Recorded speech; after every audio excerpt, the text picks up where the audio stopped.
Well, first, I'd like to invite you to join me in prayer. God of the future, God of the present, and God of the past, we thank you for the blessings of this special gathering and for those who have worked so hard to make it possible. We give you humble thanks for your goodness and loving kindness. You have called us to walk in ways known and ways yet to be known. Give us wisdom as we weigh circumstances and practicalities. Give us hearts and minds that are open to you, with a readiness to embrace the mission you are calling us to follow. Help us to hear your voice, whether you speak in the familiar or the unexpected. Help us to watch over one another in love and unity, to trace the pathways of your Spirit, and to follow where they lead. This is a journey we dare not take alone. Give us the courage and common purpose to walk together, so you may be glorified in all of our endeavors. And help us to follow in the way of Christ, who lives and reigns with you and the Holy Spirit, one God, now and forever. Amen. Amen. That prayer was the prayer that opened a lunch meeting on March the 24th, 2012, where about 40 members of our parish gathered to talk about what the future held for us. It was not an easy meeting. We had people who had left. We had people who were determined to stay. And we talked about all of the options that were before us. There was a lot that brought us to that point in our journey, and we're going to tell you the story today. But that prayer, I really labored over that prayer because it needed to be something that would resonate with everybody in the room and really kind of send a message that this was a journey and it was going to be tough. And so we wanted to tell you a little bit about what that journey was like. The journey is a metaphor for the life of faith. And I think when I was called to St. John's, Mount Washington, there was a sense that we were embarking on a journey, although we really were quite blind as to where we were going. But this is rooted in our story, in the scriptures, starting with Abram. Bishop Sutton mentioned this morning, which is one of my favorite, was a bit of a guide, I guess, for our journey together, was God saying to Abraham, Go to a land that I'm going to show you, something that Abram had never thought for himself, something that was unheard of in his time and day. People didn't go places. They stayed rooted with their families and all their cattle and wives and such. And he doesn't know where he's going. And that's why we consider Abraham such a testament of faith, as he goes without knowing. And of course, other examples are Jesus. As soon as he's called to ministry in his baptism, he's sent out into the wilderness. He goes. And St. Paul as well, who, like this little story where we had a vision of something that's supposed to happen, and immediately, we didn't sit around and talk about it or discern over it. We headed out to Macedonia being convinced that God had called us. And the whole story of Paul is being sent out on these successive journeys. And that's why we have churches anywhere at all today, is because he was called and willing to do that. What the next? So a journey, maybe it's too obvious, but it's something that's ongoing. They can be extensive. It's not a short trip that we make, and there's a movement. And that part of a journey is that there's always change in its evolution, and something that we started, I think, initially in our thoughts of journey were thinking that we were going from place A to place B. We had a building that we needed to do something with, maybe, not to get too far ahead of the story, maybe leave to go to another space. And what that evolved into was really saying the journey doesn't end. There are stopping points along the way. We don't know how long we'll be stopped, but it will continue to go. So we don't any longer think of our journey as having ended. We're at a stopping point at the moment, in a way, and continuing to evolve and change. So there are four phases of a journey, or four phases of anything where you're encountering tremendous change. And when I explain this to people, I say there are four phases: denial, resistance, exploration, and commitment. People say, oh, it's like a death. Because it is, it's like the 7 stages of grieving. There's anger and all those other things. And yes, it's a little bit like that, except it's more hopeful because it's tied to the journey that Laurie just talked about. It's never over. There's always going to be something ahead of you. But we certainly have gone through these 4 phases at St. John's in Mount Washington. And it was actually, I was at a work symposium on change. I work in healthcare. Healthcare is going through tremendous change. And we as senior managers are being coached through how to deal with change. And this is where I learned about this, and I was sitting there thinking, this is so pertinent to what we have been through in the last 3 or 4 years at St. John's with these 4 phases, that I thought as we tell our story, it's kind of let's tell the story through the phases that we went through. So the first phase is denial, and I'll let you read this. Actually, I'll read it out loud so it can be caught on the camera. Reality of the change does not sink in, and you do not believe the change is real. In effect, you are going into shock and do not believe the change is going to take place. You may continue business as usual and avoid thinking about or acting on the impending change. In denial, you remain focused on what is happening outside yourself, ignoring your own reactions as you hold on to the past. In some cases, change will trigger anger, which may result in aggressive behavior. Does that sound familiar to anybody who's dealing with any of that in your own communities? We certainly experience that. I have been a member of St. John's since 1990.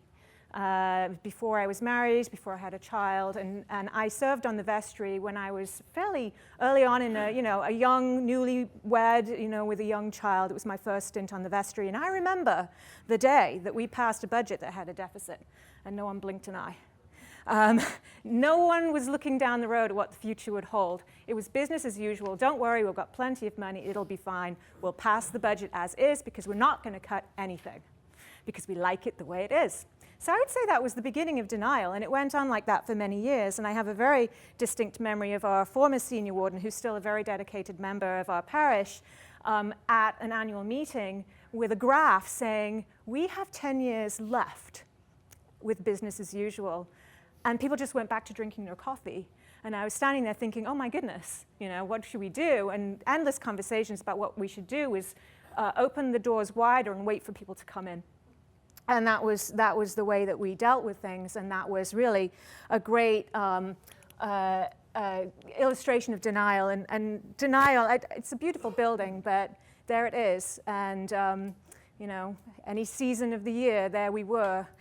In our building, which, even if you put the doors wide open, people weren't necessarily coming in to find us. Denial, a fully paid choir, because the music's very important. A staff of 4, regular deficit, and as I said, business as usual.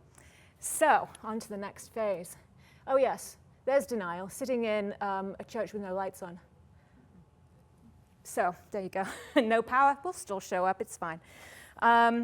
Resistance, the next phase. So as you start to realize change is going to happen, you feel afraid, angry, upset, or anxious. Consequently, experiencing uncertainty, self-doubt, and difficulty as you respond to change. You may still remain attached to the past and the old comfortable ways. You may feel unwilling or unable to change, and you might even try to block the change to find reasons why it won't work, actively looking for others who will support you. At the end of the resistance phase, you will reach the point of acceptance. You begin to let go of the past and consider how you will make the change work for you personally. And I think resistance is a very messy part of the journey, where the aggression and the behaviors suddenly are more noticeable. People finding others who will join them in blocking change, coming to vestry meetings and saying things when they're not on the agenda, bad behavior, that kind of thing. And we certainly had a lot of that. But really, I think the catalyst for us going from denial, business as usual, to realizing change was imminent and the resistance phase coming in full force was when we had a change in our priest. Our longtime priest, rector, had retired after 17 years. A wonderful man, just beloved by many.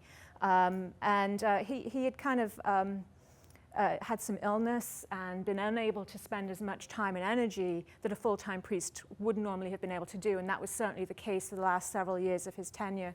And so we were kind of limping to the finish of his tenure with us. And then what does a parish normally do when they say we need to kind of turn things around? We need a change agent.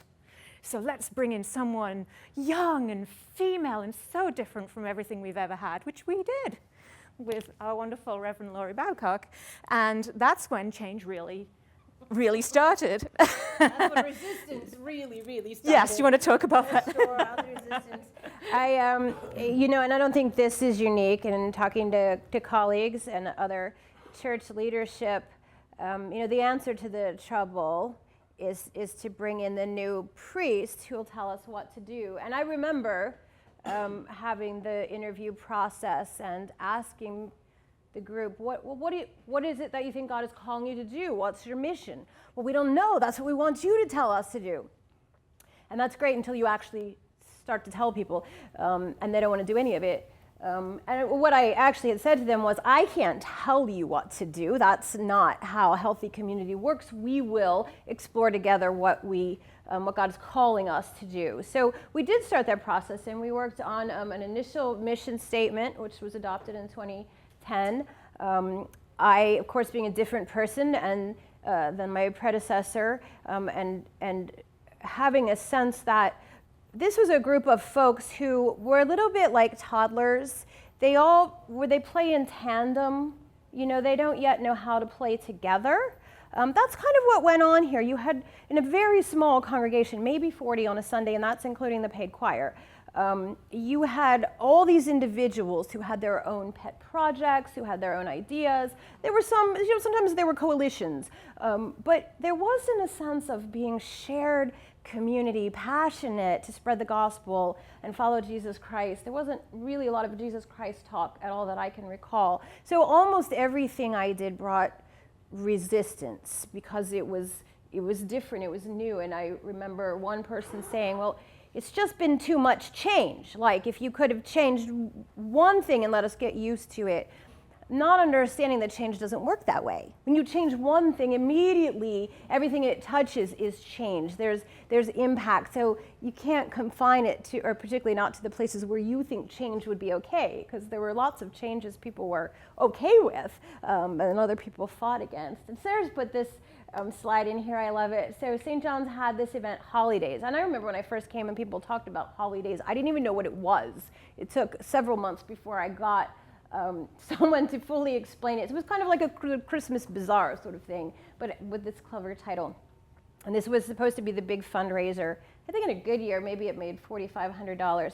The thing was, we didn't really even know how much money it made because nobody was really tracking expenses related to the event. But it was a lot of effort for a few people, and it was very stressful.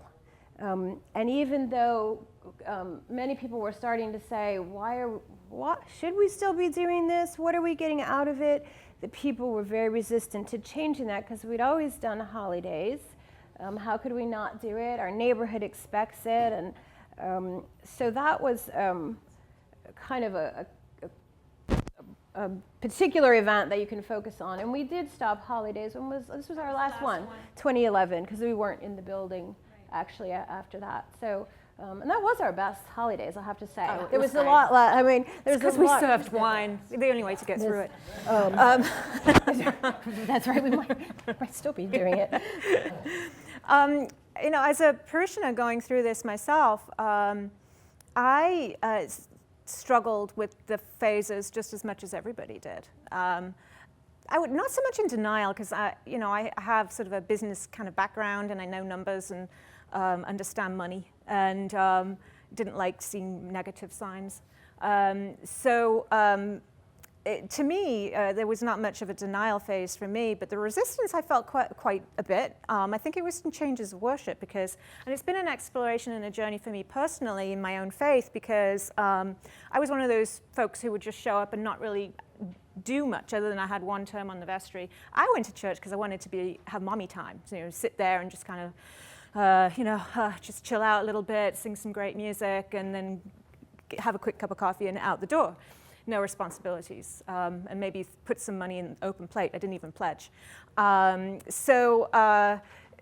For me, and having grown up in a very traditional Church of England parish, where our parish, there's been a church at that site since the 1200s. So for me, you know, when you take away buildings, that's kind of painful, because I just remember beautiful buildings, and they've been very important to me. So it was all very strange when we didn't kneel as much anymore, with Mother Laurie coming in and changing our worship that we did. We used to do a lot of old-fashioned stuff, I think. Is that the right way of saying it? But we used to kneel a lot in our old service. I liked it, but actually the worst thing, the hardest change for me was not kneeling as much. And then changes in music, but I actually thought the changes in music were quite refreshing. But I went through my own resistance, and I remember at one vestry meeting, I said to Laurie, well, you know, I might just start looking around other parishes, because I think I might need to have more of the traditional services that buildings and experience that I'm used to. And I think that was one of your lowest moments. That almost broke me. She was senior warden at this point. Yeah. I was more or less saying, I think I'm going to explore somewhere else. But that was just a fleeting thing. But as part of the process that you're describing, Right. you did have to, as everyone does, have to sort of weigh it up for yourself. Oh yeah, absolutely. And I've realized something. Actually, there was a blog, a newspaper blogger came and she wrote an article about us, which I have a link to that I think you'll get in your materials.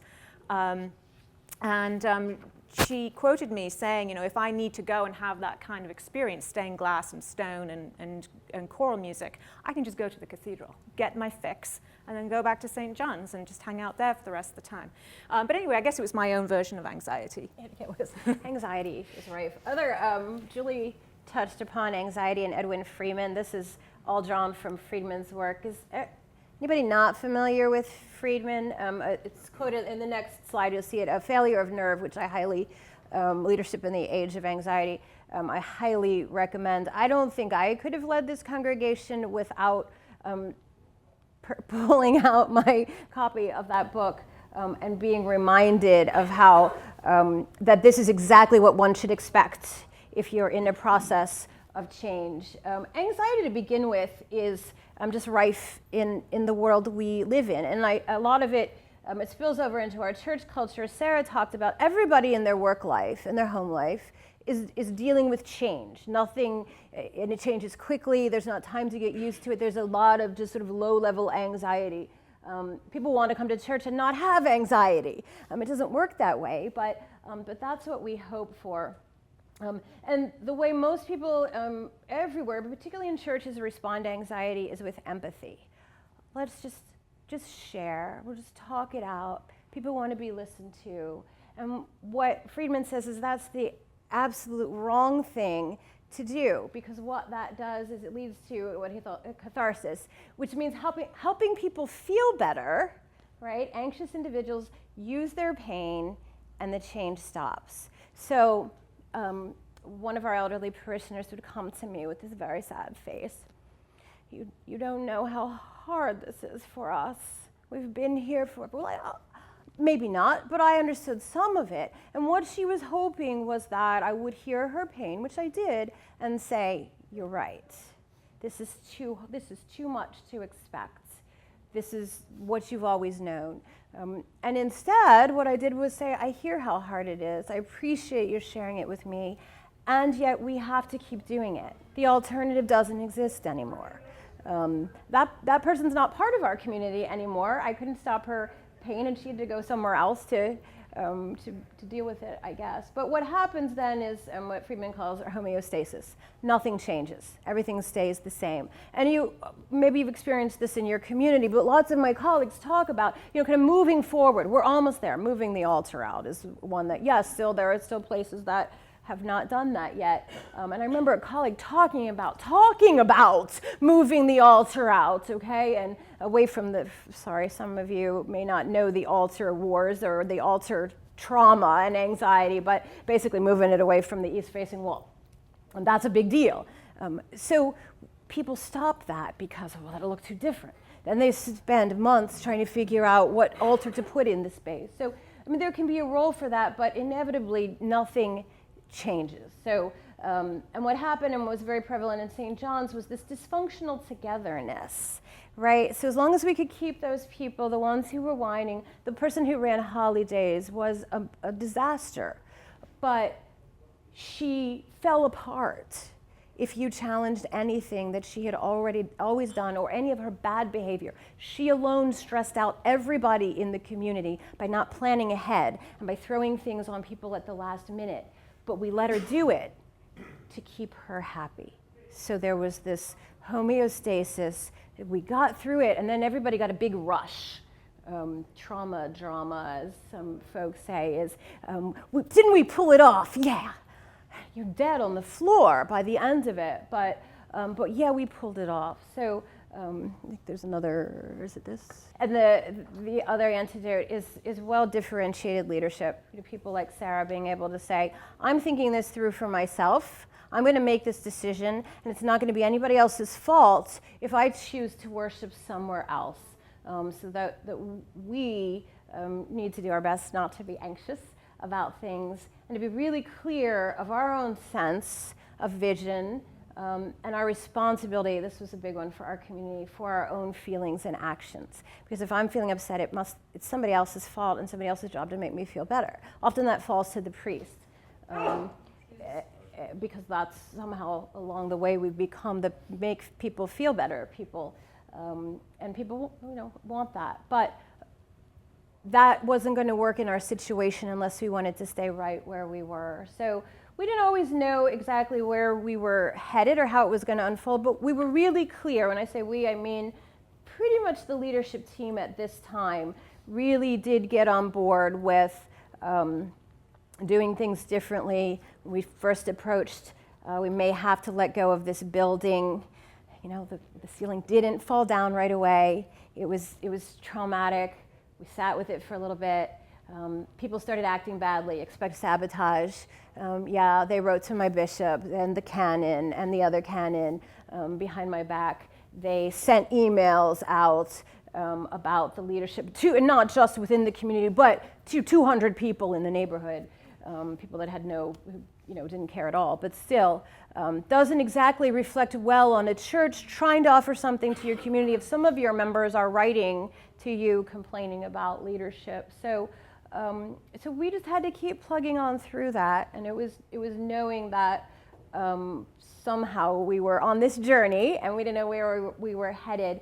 People could choose to come along or not, and the ones that came to us and said, I can't do it. I can't go on that journey, but I understand why you're having it. We did see it coming. We were in denial, and they went on and did their journey somewhere else. But that was, when people can do that, it's really helpful for the community to grow to wherever it's headed.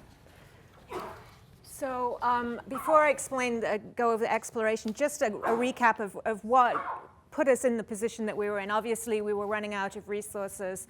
We had some endowed funds. The way we like to say it is that we were living off the generosity of previous generations. We inherited a building that previous generations had created.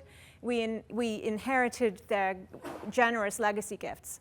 And we had, because of our own financial decisions and also because of a shrinking or declining congregation, we ended up spending those resources so that we had to go to the bishop and ask permission to keep on spending down, and what was the cap that we could actually go down to. When Mother Laurie first came to us in St. John's, we actually tried to fix the building. In an effort to stay in it, to make it congregation worthy. It had a very leaky roof, the boiler was kaput. It was so dark inside the sanctuary that it was almost impossible to see your prayer book.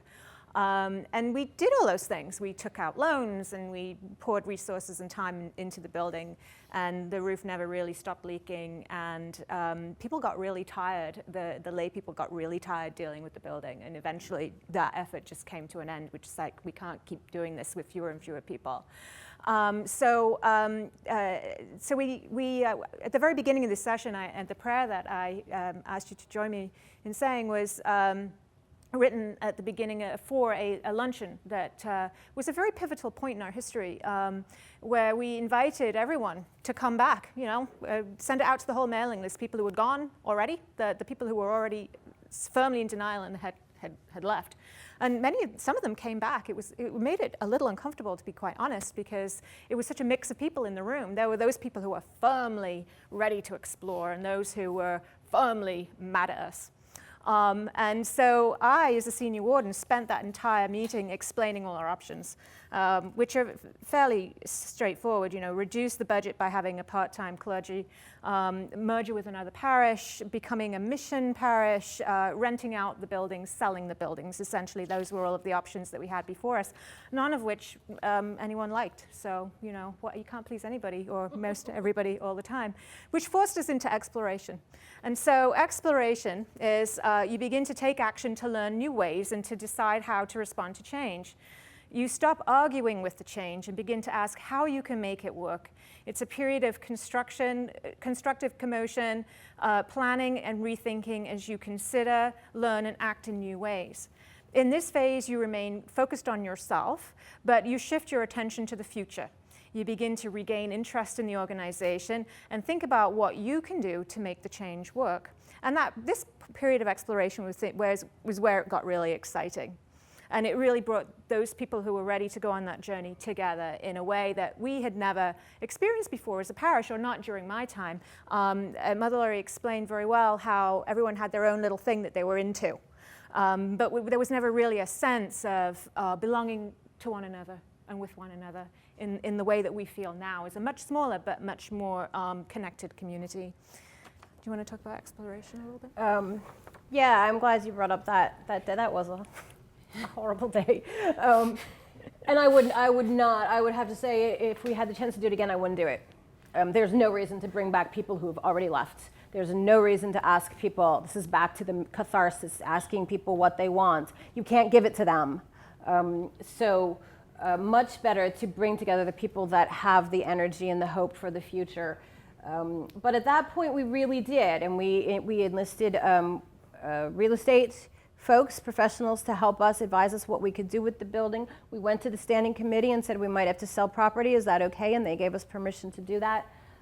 We started to say, what if we weren't in the building? I think the biggest thing we explored was let's do a trial run. Get out of the building and go somewhere else and see what that's like. So the vestry made a decision to spend 6 months worshiping elsewhere, and we, I don't want to get too far ahead of the story, but what the heck. So there is a senior living community in our neighborhood where I had done a monthly worship there. They had a chapel, and we asked them, could we try worshiping here on Sunday mornings? And they were very receptive to the idea, and that's what we did. And we went with this, we're going to try it for 6 months. We had the church on the market to try to sell it. And it taught us about, how little you need to actually do church. We took just the essentials that we needed for Eucharist. And we learned what it was like to be both guest in that place and also host as we were hosting the Eucharist. And I've shared this with Sarah many times. For me, it was so powerful to feel like Jesus was always guest and host wherever he went. He had no home of his own. He had no church. Yet he always invited people to the table, and he was the host. So it felt somehow that we were doing something very true to being disciples. And then one Sunday we had no power. We worshiped. No, this was actually when. This was when they had a flu outbreak at Springwell. So, and you'd never know what's going to happen. This was a Sunday after Christmas. Christmas Eve, we actually did a church service at our old building outside with a fire and hot chocolate and such. And I got a call just as we were starting to say, hey, we're in quarantine here at Springwell. Everybody has this flu going around. And we were having a Christmas Eve service there in 2 hours. That never happened before. We did actually worship. They said, you can come in, but none of the residents could come to worship. So, well, some of them did. By Christmas Day, everybody was locked down in their rooms.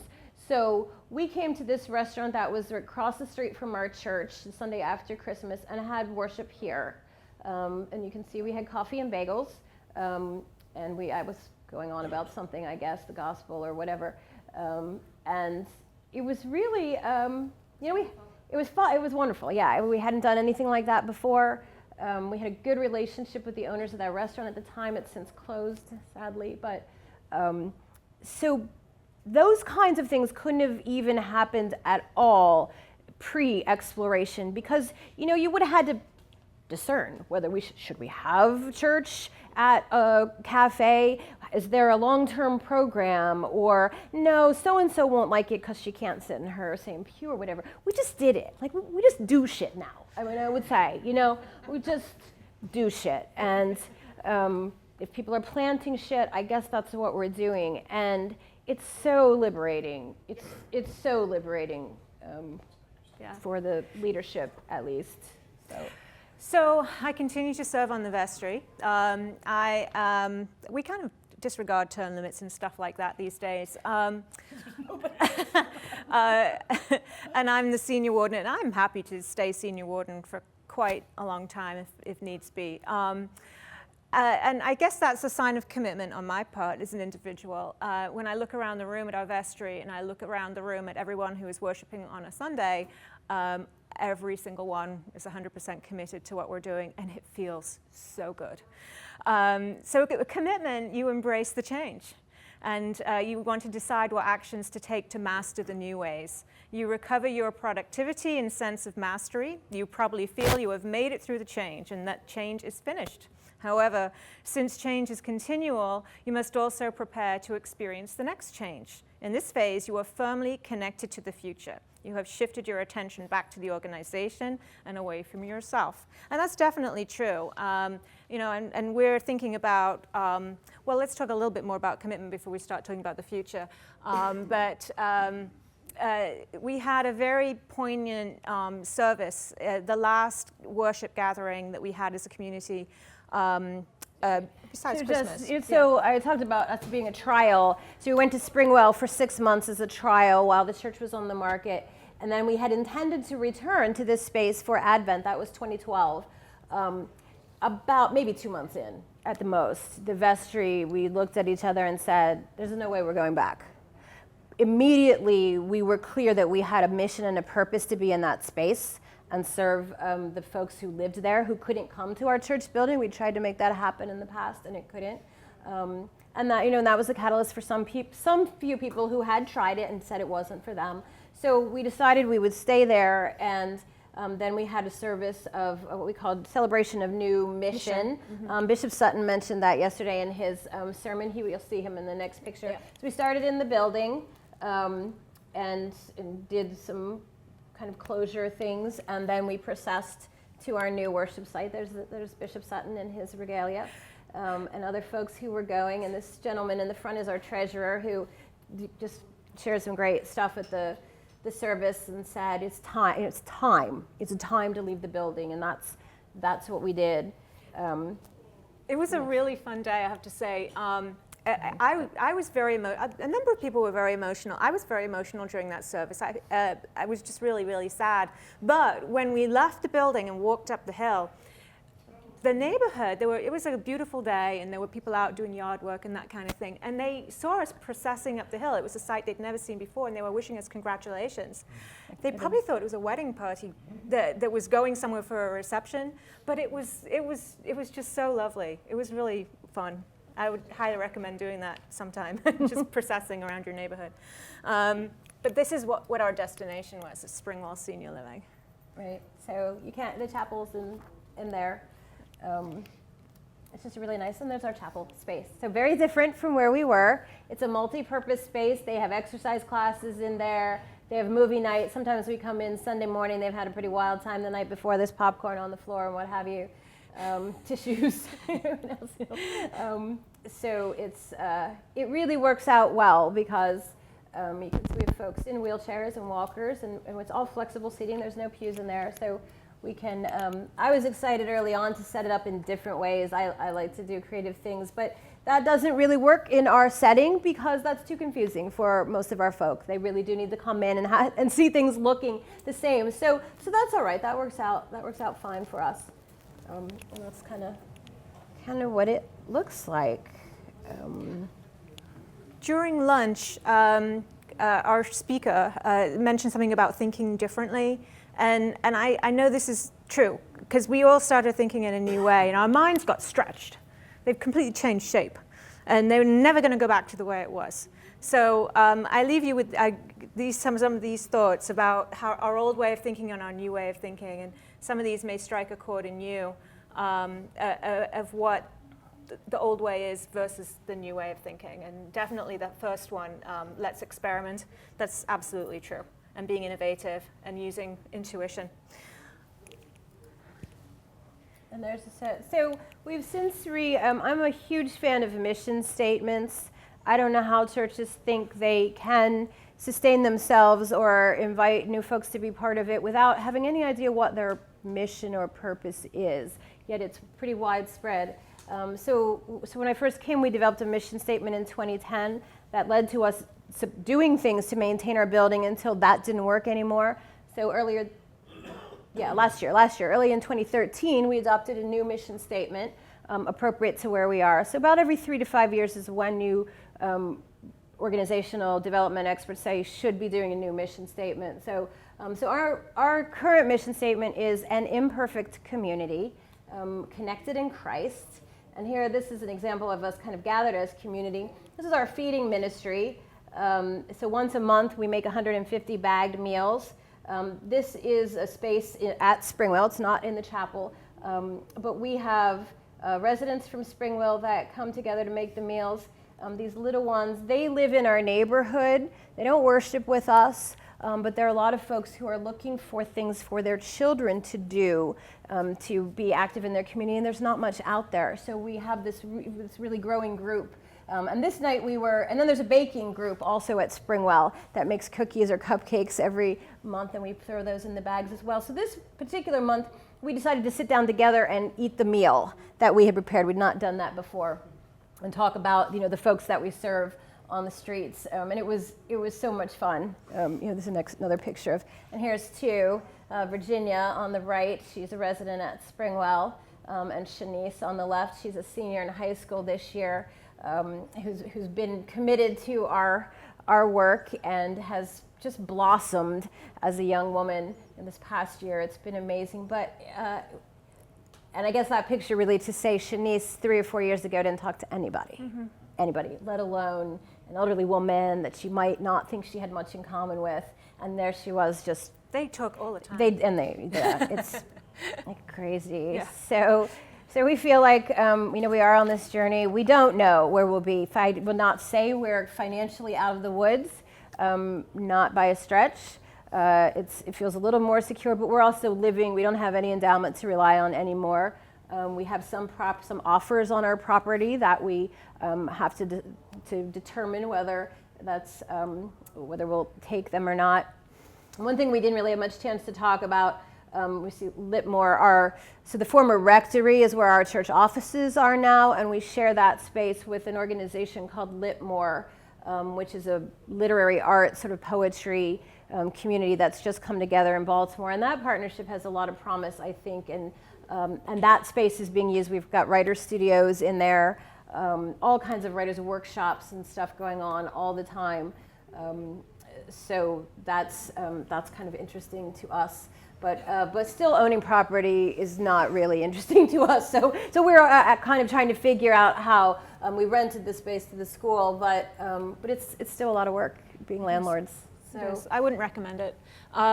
It's great to have a tenant, but when the tenant's also a small nonprofit organization with a tight budget, any surprise that comes along, it's kind of like, well, who's paying for that? And so it's not the ideal situation that we're in. It allows us to be financially secure maybe for the next 2 or 3 years, maybe, but we do have assets that we have to talk about how we want to convert them into another form that would be more useful to us. The church building is not useful to us other than it brings in some rent, but it's still a burden. We'd really like to be divested of it, I think. As senior warden, that's my vote. We are on the same page, I do believe. So I think is that it? Yeah. And just the last part of our mission statement was courageously seeking purpose through God.